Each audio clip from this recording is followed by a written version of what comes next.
Bread चपाउँदैछन्। भोक लाग्यो।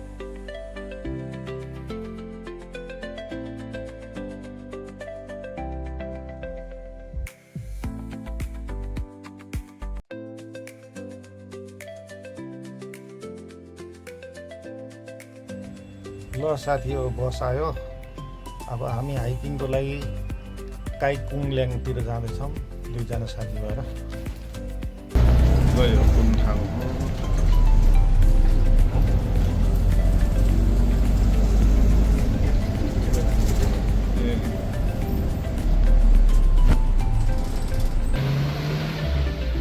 ल हामी यो काइकुङल्याङतिर आएको छौँ। काइकुङल्याङ भन्ने ठाउँ त्यति खासै हाइट देखिएको छैन, धेरै माथि रहेछ।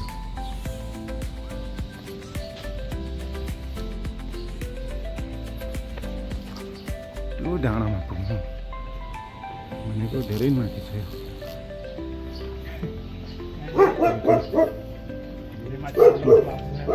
साठी 100 तला जस्तो भन्दा पनि बढी हो त्यो हिसाबले त। अब हेर्दा भिडियोमा तपाईँहरूले त्यो हुँदो देखे पनि निकै हाइटमा छ।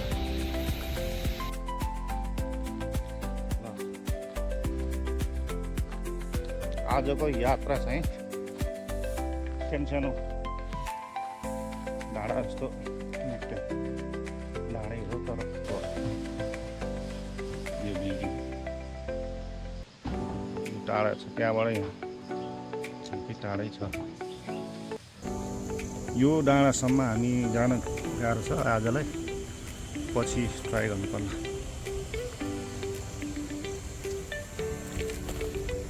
यहाँ कमलले यहाँ ब्रेड चपाउँदैछन्, भोक लाग्यो भनेर।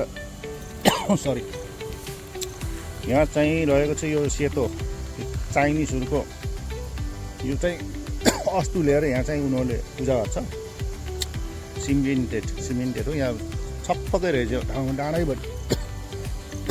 सरी, गुरुङहरूको जसरी डाँडाहरूमा उस गर्छ, उनीहरूले नि जग्गा आफ्नो डाँडामा किनेर हो, या अब गभर्मेन्टलाई उस गरेर स्वीकृति लिएर किनेर सायद हुनसक्छ,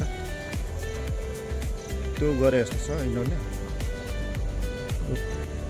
पानी नपर्ने हुन्थ्यो भनेको पानी पर्ला जस्तो पनि गरेछ।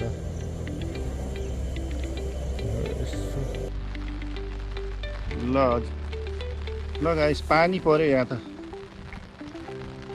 यस्तो बेला पानी पर्यो। हामी चाहिँ बिचैमा रोकेर अब त्यो यसो बनाएर फर्किन पर्ला। माथि अलि माथि जानुहुन्थ्यो, जान सकिन चाहिँ पानी परेको हुनाले। अब कोही जाँदैछन् मान्छेहरू,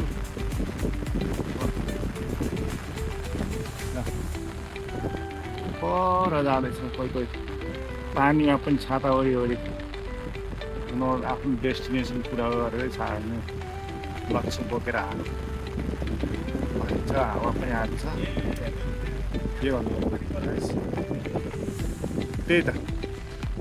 ल यहाँ साथी पनि छाडीमा बोटमा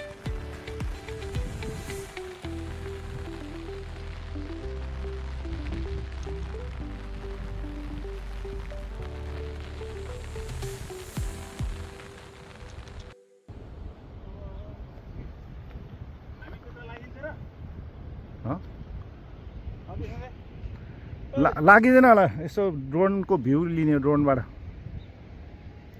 पछि आउँला, पछि आउने छौँ हामी फेरि एकचोटि। यस्तै उसमा गर्मी नभएको सिजन।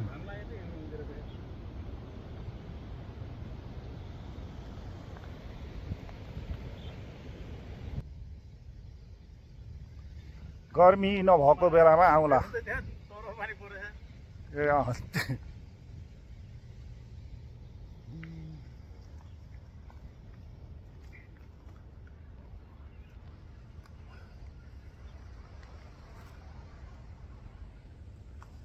ल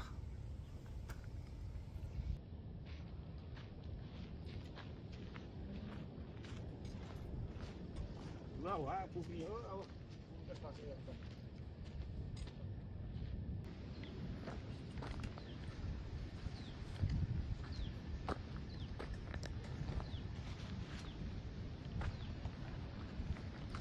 यस राम्रै छ यो ठाउँ एकचोटि आइयो पछि आउनु कोसिस गर्नु पर्यो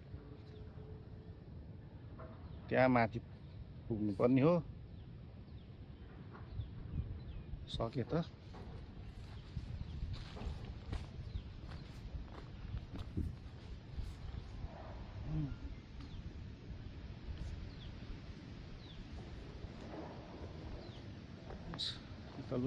माथि पुगेछ उनीहरू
अब फर्किँदै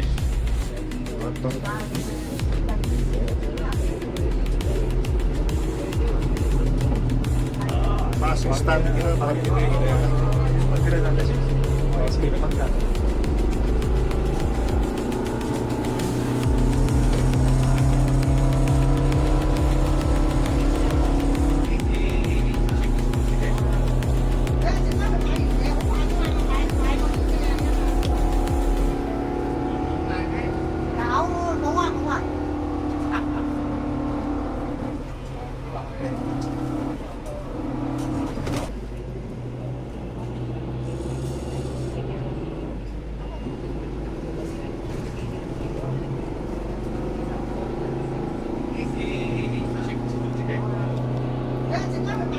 ठ्याक्कै यही हो राम्रो ल गाइस यहाँ ओर्लिनु पर्ने हामी ओर्लिनु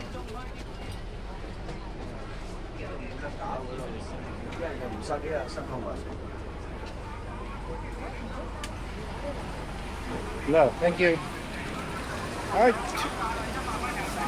यो मार्केट यहाँ चाहिँ हामी मार्केट छ ठुलो